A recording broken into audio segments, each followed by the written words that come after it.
And then if you can tell us, first of all, what is BRRRR strategy to begin with? Yes. So it wasn't until January 2021 that I got really serious about the BRRRR method. And the time in between that, I was doing everything else. I was wholesaling, I was Airbnb, I got my real estate license, I was looking at self-storage, I was doing all of these different things, but I really wasn't going anywhere. Like none of them were picking up. So finally, January comes around 2021, and I had a mentor at the time, and he said, Jesse, you're doing way too much. Like, you see why you're not getting results, right? So, like, pick a strategy. And so I did a bunch of research. I, of course, came across Bigger Pockets and uncovered the BRRRR method. And I knew that I liked long-term rentals because I had already done them in Austin, like almost a decade before that, 6, 7, 8 years before that. So I knew that I liked long-term rentals. I still had those long-term rentals at the time. And so I was like, this is it. Let's do it. That first year, 2021, I had 11 doors at the time that I had bought all different kind of random ways. And then we bought 22 more in one calendar year.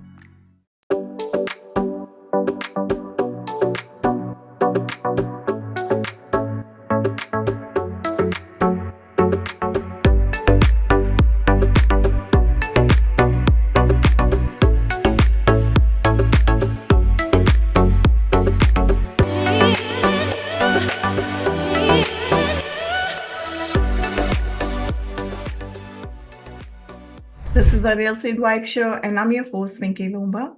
I'm a real estate investor and a fund manager. And on this show, we go beyond the basics to uncover real strategies, real stories, and real opportunities to help you build wealth through real estate. And today, I have a very special guest, Jesse Lang, with me. Welcome to the Real Estate Vibe Show, Jesse. Hi, thanks for having me. I'm super excited about our conversation, and I'm like excited to learn about your journey. Jesse is a real estate investor and educator who owns and self-manages over 70 long-term rentals in Columbus, Ohio area. Passionate about financial freedom, she now teaches others how to build and manage their own rental portfolio with confidence and control. And today we'll be discussing mastering the BRRRR method. In this episode, I will break down how Jesse used BRRRR method to build 70-unit portfolio and how you can apply the same strategies to grow your own portfolio. So let's dig into today's conversation and explore what Jesse has to share with us. So Jesse, I'm going to start with the bare basics. So kind of going back to the beginning, what pulled you into real estate and when did you realize the BRRRR method will be your strategies to go? Yes. So those are actually two very different stories. Is when I got into real estate and then when I actually picked my strategy, they were, oh gosh, about almost a decade apart, if you can believe that. Wow. Yeah. Uh-huh. So my story getting into real estate was the kind of quintessential accidental landlord that I graduated college. I was living in Austin, Texas, and I bought a little condo. I was renting out some of the rooms as I was living there. This was like the Craigslist days. And so back in 2012, and bought the condo, renting out the rooms, doing that for a couple years. Everything was going fine for the most part. And then, my partner and I at the time split. So I knew that I didn't want to live in the house. It was like emotionally challenging. I knew that it would be crazy to sell it because I had just bought it a few years before and it was Austin. And then I knew that I couldn't just have a mortgage with no one living in there, right? So in the span of 2 weeks, I went from living my everyday normal life to completely moved out and renting my condo to 4 college boys. And I joke that they could have ruined my career before I ever got started, but thankfully they were really good.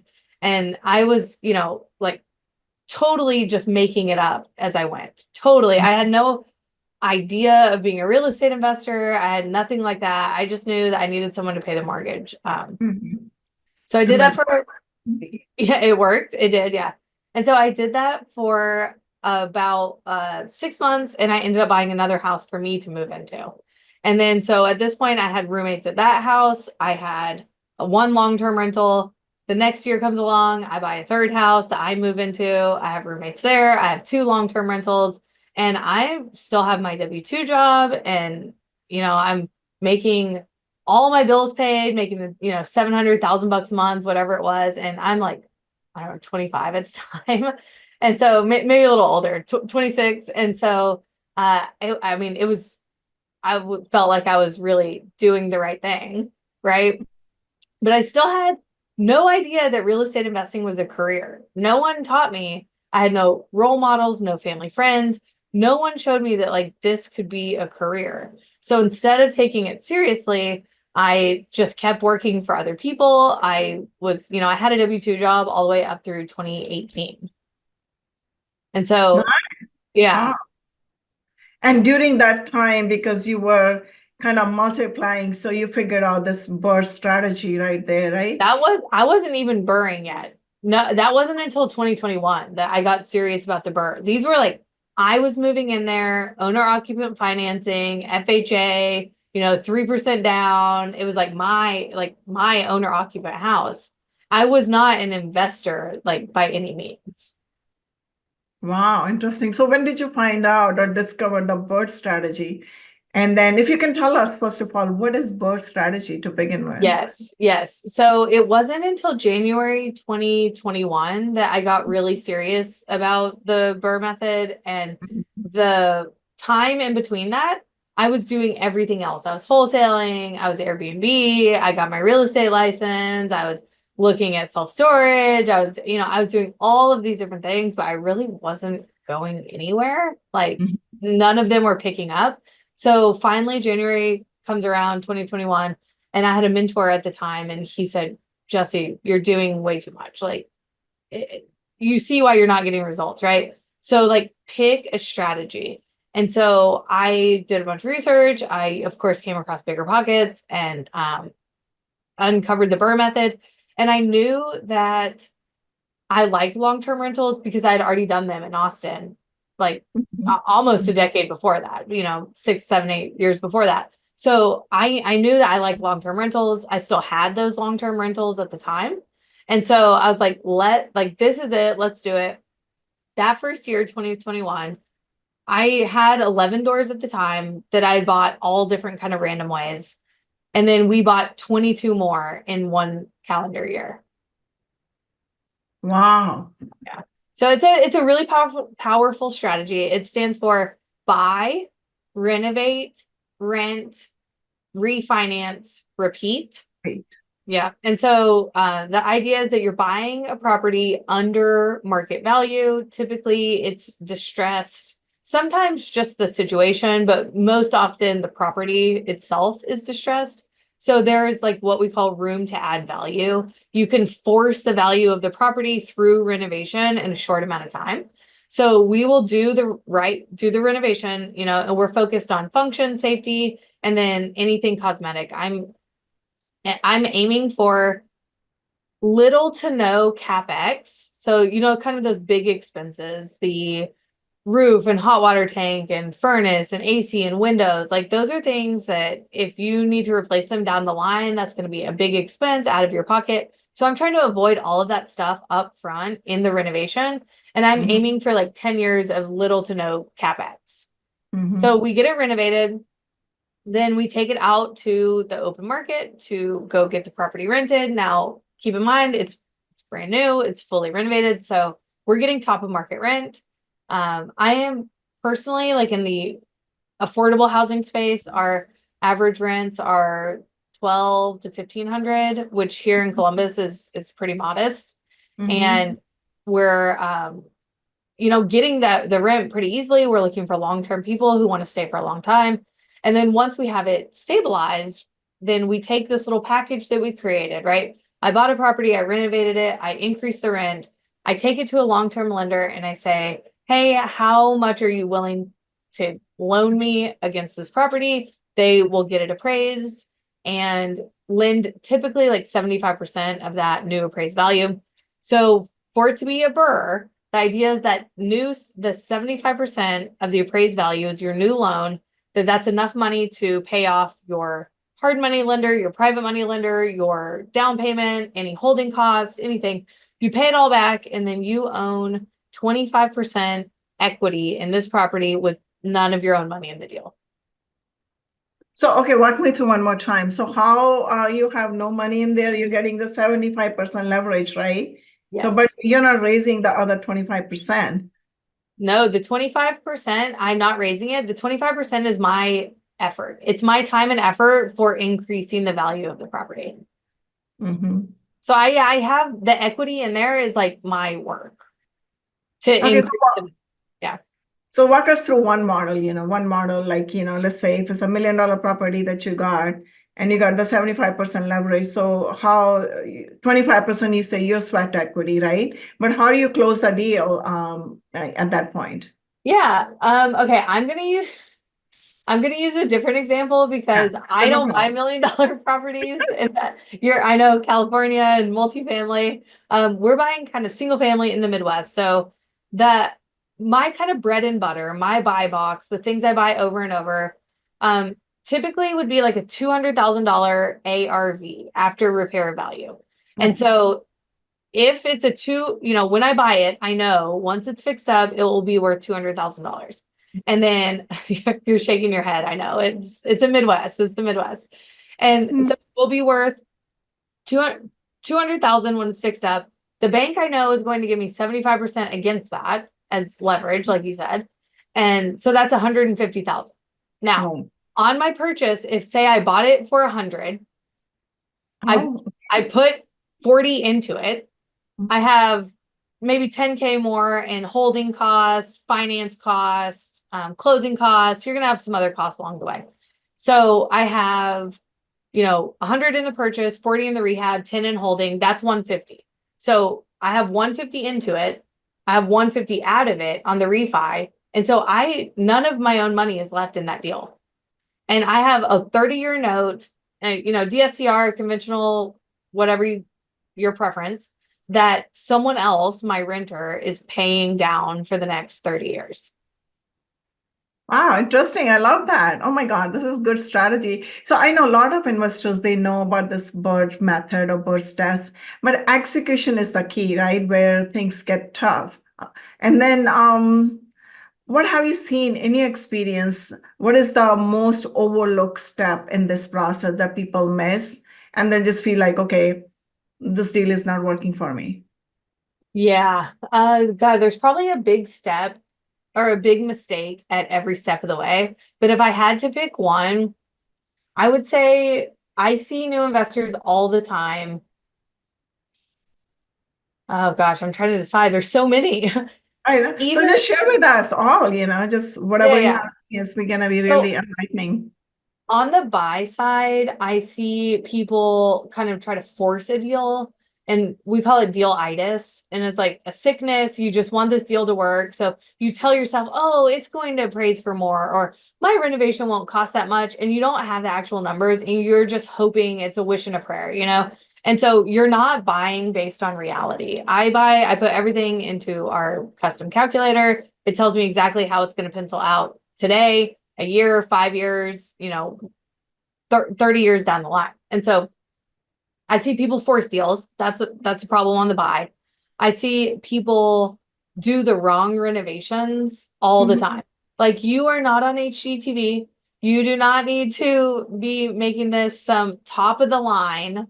Exactly. Even if you're in a market where creativity and all that matters, like, you can do a little bit, but I see people focus on the cosmetics in lieu of the function and the safety items. Mhm. If I see someone has an accent wall or granite countertops and then they don't have smoke detectors, I'm like, you are doing this all wrong. Mhm. Yeah. And so Yeah. you have to focus on the function and the safety first. So I just see people doing the wrong renovations like all the time. And then on the rent, not screening properly. That is such a big one. It's like, I would rather have a property on the market for 2 weeks longer and pay for that vacancy than like rush someone That's into true. place. Yeah. So we have a pretty strict kind of research about a person and different things that we check along the way. It's more than just your kind of standard background, criminal eviction, all that. Like we have a couple things along the way where we actually ask them to do something that's one in particular is, you know, we ask them to send a key or a picture of the key back in the lockbox. Now, 50% of the people, they'll go see the property and they don't send a picture of the key.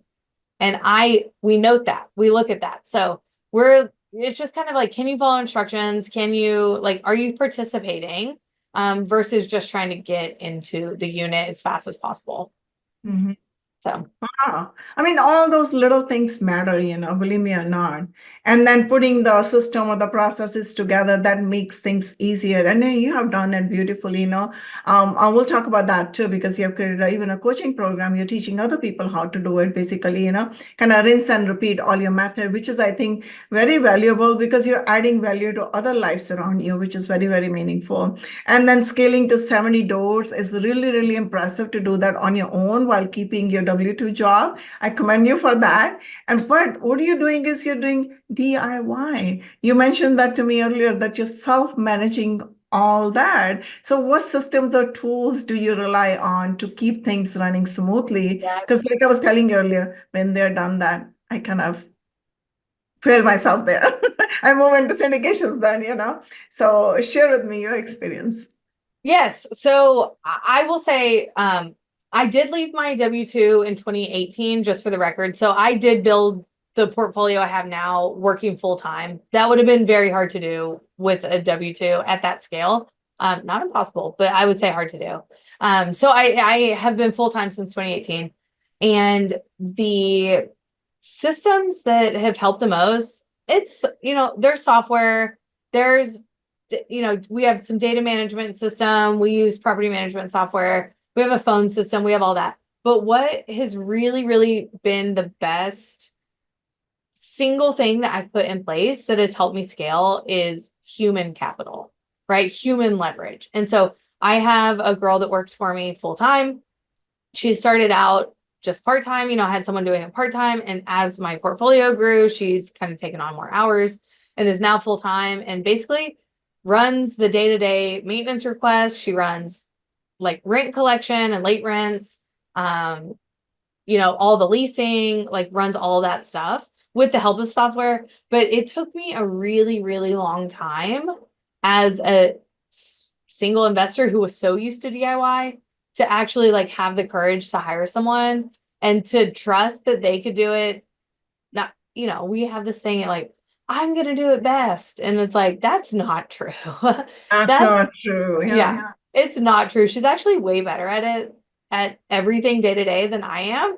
And so by taking all of that day-to-day management off my plate, and I am still involved, but I've spent probably 4 to 6 hours a week of my own time on the day-to-day. And then I'm focused on acquisitions. And so by hiring, which took me way too long, then I was able to actually go out and focus on what really mattered. And that's underwriting deals, raising money, and kind of building the portfolio. I agree with you 100% and could not agree more because once you're scaling, you need to delegate. I think that's what the mistake we made. Me and my husband, like I was mentioning to you earlier, we had a small little portfolio too in California, single family homes. We got started. Our story is so similar to you. We got started by default too. And not having that enough knowledge in the real estate, we kind of learning it on our own. So we were 100% DIY. Like I joke with my husband all the time, we were so into it ourselves that we didn't even know that the property management company existed. It was there, we knew that, but we didn't want to spend money. So it's kind of a running joke in the house. We didn't know about the property management companies because we never looked outside ourselves because we thought we wanted to do it 100%. But at one point, having 2 corporate jobs, 2 young kids, you ought to burn out, right? At that point, it's just okay, I don't want to deal with the harlots, termites, or tenants anymore. I need to scale at a different level or do something differently. So that's why we move into multifamily or, syndications. But for you, you started delegating. So I wanted to ask you this question, when you're doing 100% DIY yourself 100%, and then you said, okay, I wanted to scale now, Karn, the scale that you're setting for the single family homes, right? And that portfolio that you have, and managing that many, not being in the same location, multiple locations. So it's time to delegate in order to scale. So what does your typical day look like before and after? And then how much sense of freedom that you have at current? Yes, that's a great question. And so I, like many investors, previous was completely tied to my phone. Just tied. I mean, it's right here. It's not far. It's off, of course, but not far away. And so it was even worse Mhm. before I was able to delegate. And if I didn't answer something, it was not getting answered. Like that's the matter of fact. And so after delegating, I just spent this past weekend and last Friday down in Florida. We were in Dominican Republic like 2 weeks before that. I'm going to Alaska for 2 weeks this Nice. summer. I have a cruise later in the year, and so I'm able to still be involved, but not the one doing it. You know what I mean? Like the business will still go, and I'm checking on things, a couple times a day just to make sure. But if if I were to, God forbid, get in a terrible car accident and go to the hospital, like my business would be fine. It would be fine. And so that peace of mind is like worth so much. It's yeah.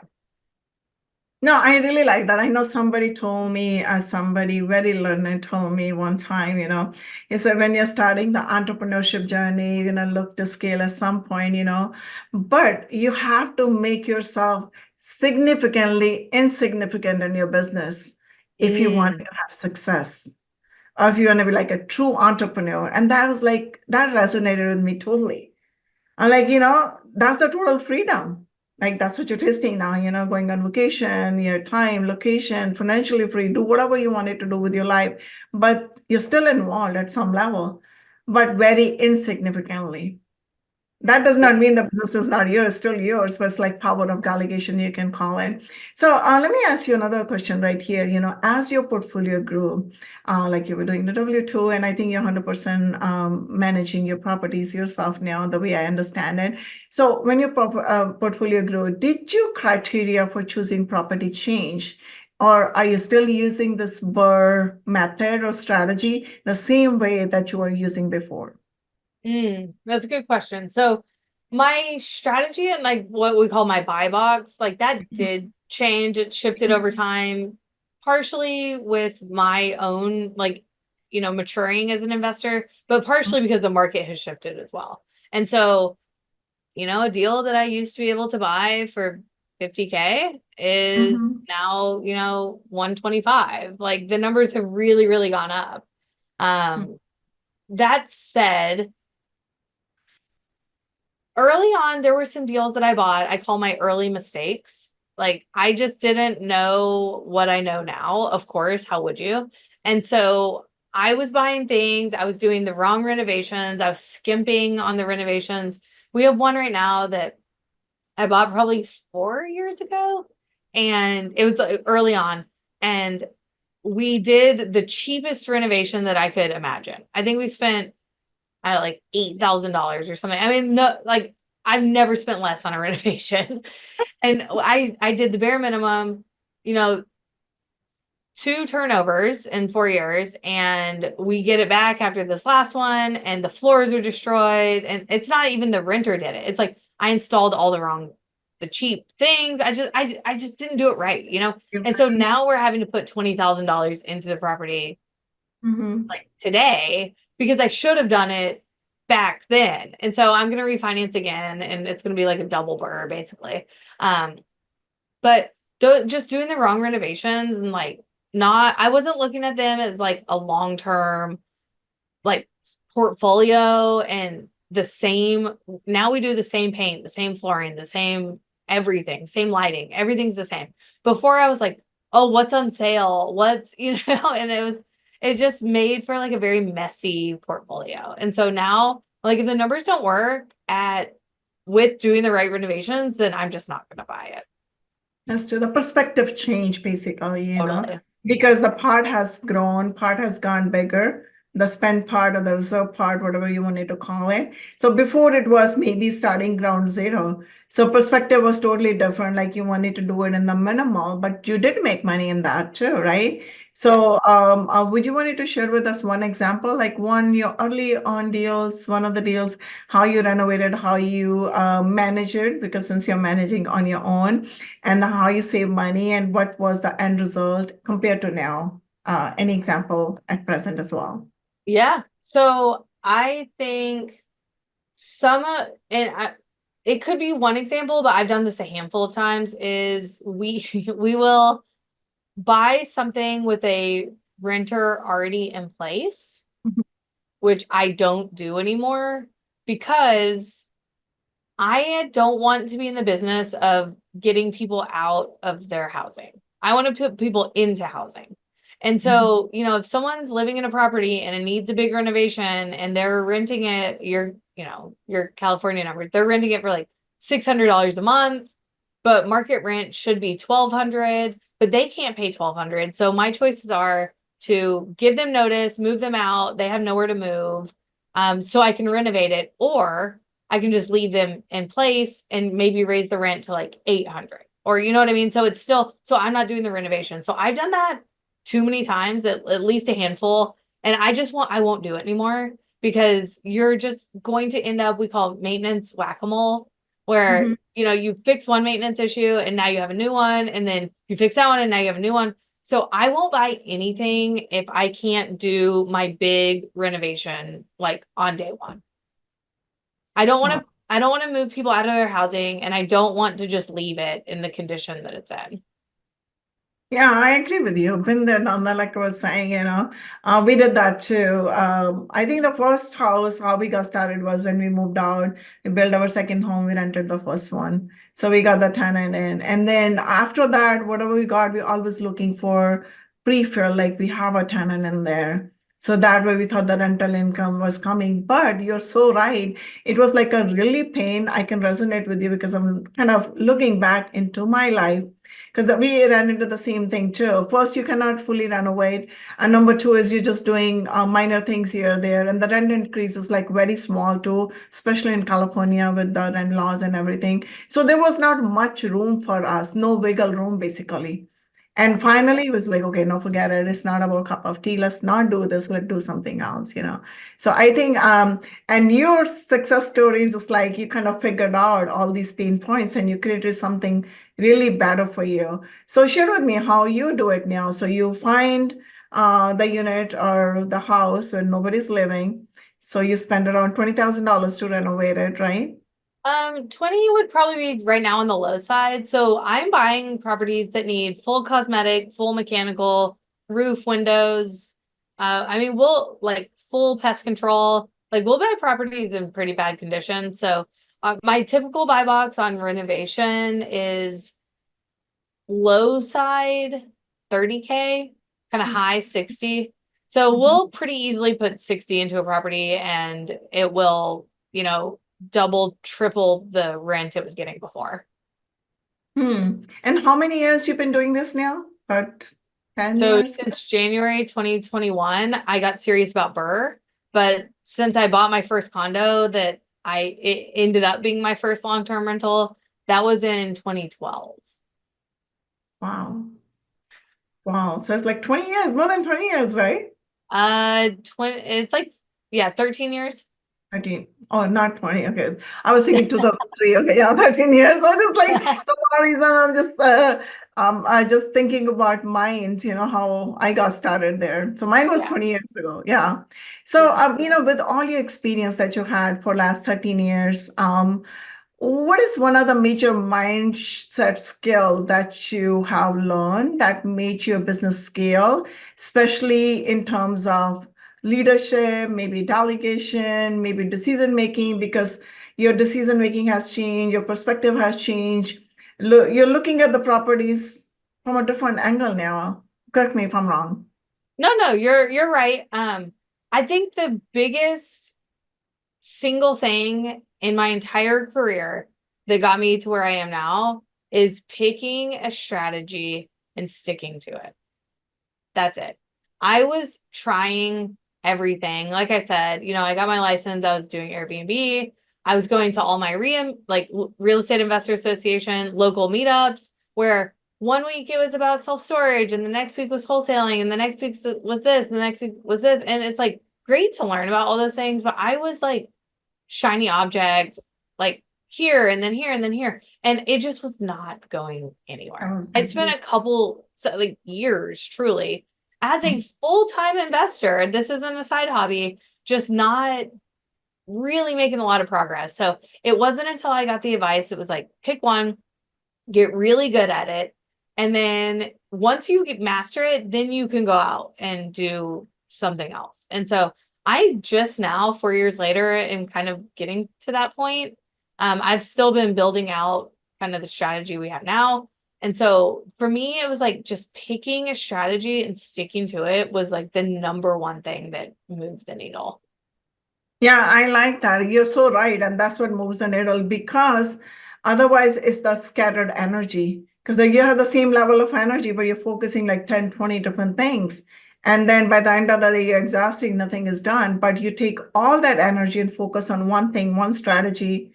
It's going to be game changer right there, which you did. And kudos to you. So share with us, how you're teaching this strategy to others, because you have a coaching program as well. I do, yes. So it's called Rentals Made Easy, and it is designed to teach people to skip all the mistakes that I made, to skip that 10 years of, figuring it out and just stick to what works, right? So we cover everything from every step of the BRRRR process, lender connections, team building connections, raising private money, deal sourcing.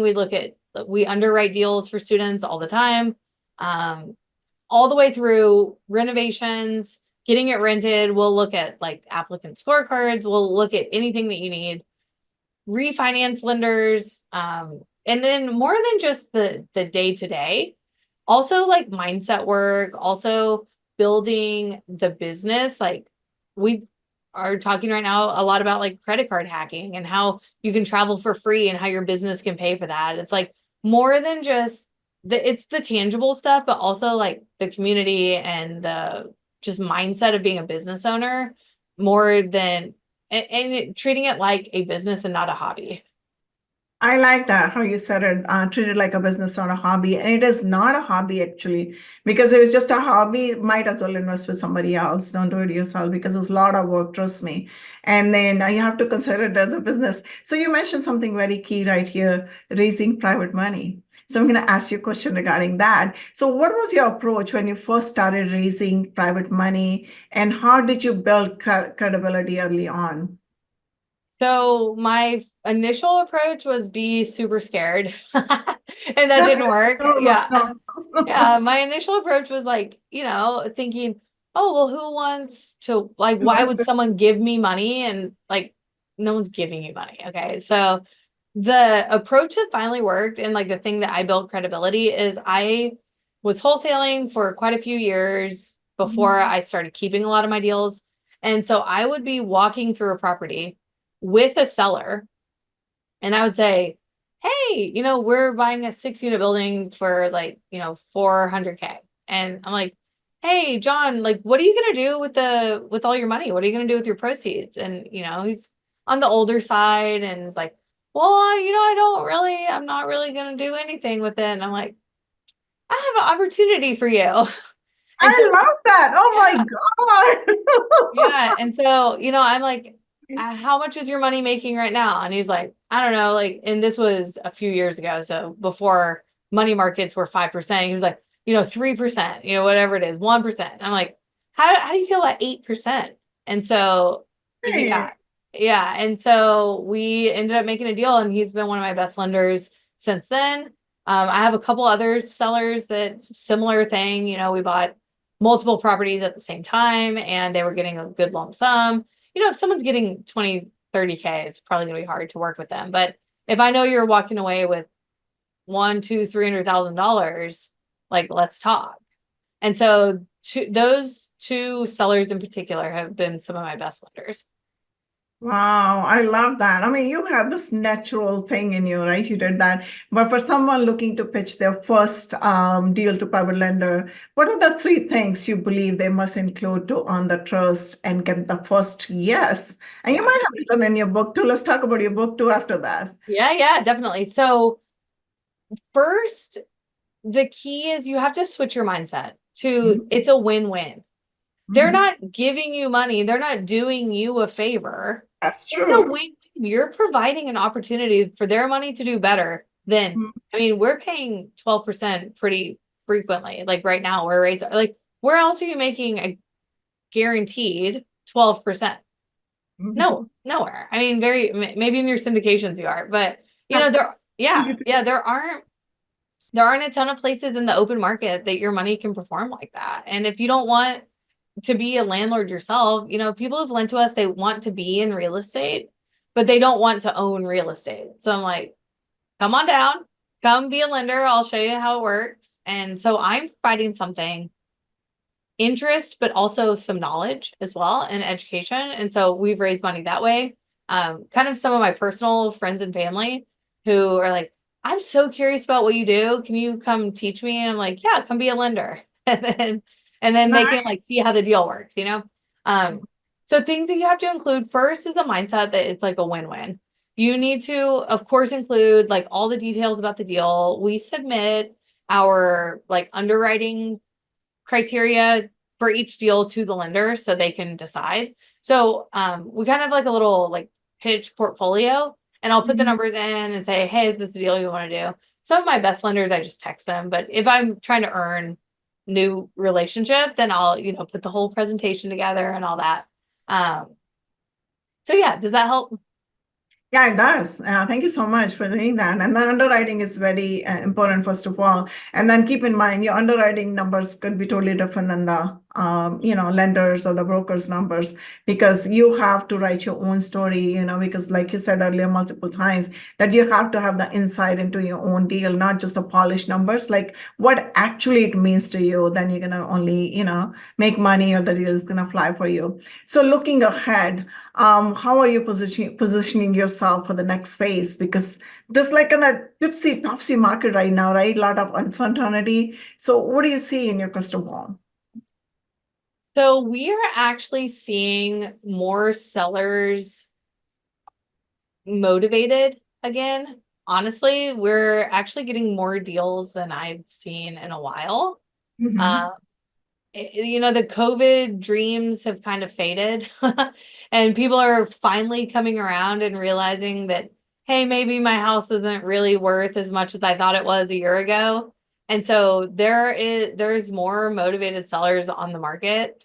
You know, rates are higher than they were 2 years ago, but they are pretty stable. That you know, we haven't seen a lot of swings recently. If anything, they're coming down. So I'm a little more picky on my underwriting, but outside of that, I really am just buying the same thing over and over and over. Like I closed on two this morning. Oh, And wow. yeah, so I'm still buying. I'm getting a little more into like flips and actually renovating to resell because I was so focused on wealth and acquisitions that it's time to make some money and like have a little fun. Nice. Super Yeah. happy for you. So I think we are end of time. We are way over time actually. So share one golden nugget with my audience. Ooh, a golden nugget. Oh gosh. Um, I've given so many already. Yeah, I know. One more.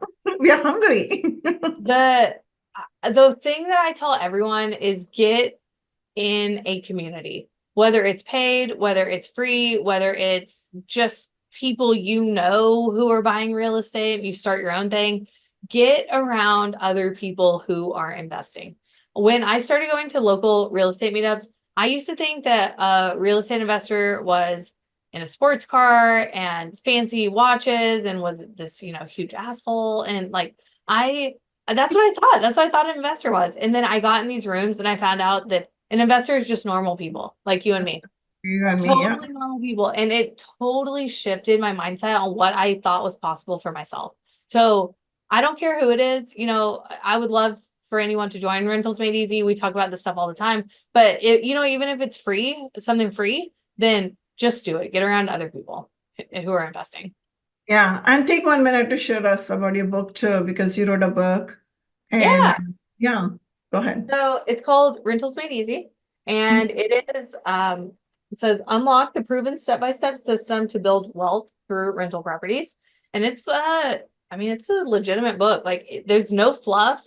It's how to, it's every single step that you need to go through any of, lending, renovating, deal sourcing, renting, refinance. We talk about ongoing care, maintenance requests, inspections, collecting rent, evictions, like the whole thing. It is everything that I've learned in the past 12 years in a book. So it's on Amazon and it is in Kindle or paperback. Wow, congratulations. So happy for you. Yeah. So this brings us to our wide rapid fire round. I'm going to ask you 5 questions. You're going to answer it in 1 word or 1 sentence only. Are you ready? Yes. I'm nervous. Okay. What is one of the most important things you have learned in your life, and how did your life change after learning it? That it's okay to make money. Yeah. I love that. Give yourself permission to make money. It's okay to say, I'm in this business to make money. Because when somebody asks you why you're doing this, and people stumble, they're just like struggling to answer that question. They'll say this, they'll say that, but they never say the truth because that's not their own truth. Thank you for sharing that. Love that. So share one good book beside your own book. Oh, besides my own, no. A book that I love, kind of related to the last one, is We Should All Be Millionaires by Rachel Rogers. And it's a total shift of mindset from scarcity to it's okay to make money. Like that's a big one for me. Yeah, I like that. Thanks. In 1 word, what does life mean to you? People. Oh, that's cool. I like that. What Yeah. is your biggest passion? Ooh, animals. Oh, We have a cute. zoo. We foster cats and have 5 pets of our own. Wow, nice. If you could turn back in time and talk to your younger self, what would you tell yourself and why? Oh gosh. Start sooner. I heard that multiple times, multiple times. Start sooner. Yes. I was too scared. I was on the sidelines way too long. Mhm. Yeah, I think as you get older, you get wiser, basically. So how can people reach out to you, Jesse? Yeah, so we have a free Facebook group that I do live trainings every single week. We give away a ton of free stuff. It's a great community. And so we can link that in the show notes. And then the book is on Amazon. And yeah, but Facebook is where I am most of the time. Yeah, thank you so much. I really enjoyed our conversation, Jesse. Thanks for being on my show. Yeah, thank you. Thanks for having me. Thank you, everyone, for tuning in to the Real Estate Vibe Show. Don't forget to subscribe, leave a review, and share this episode with anyone looking to elevate their real estate investing game. Until next time, stay focused, stay inspired, and keep building your real estate vibe. Thanks again.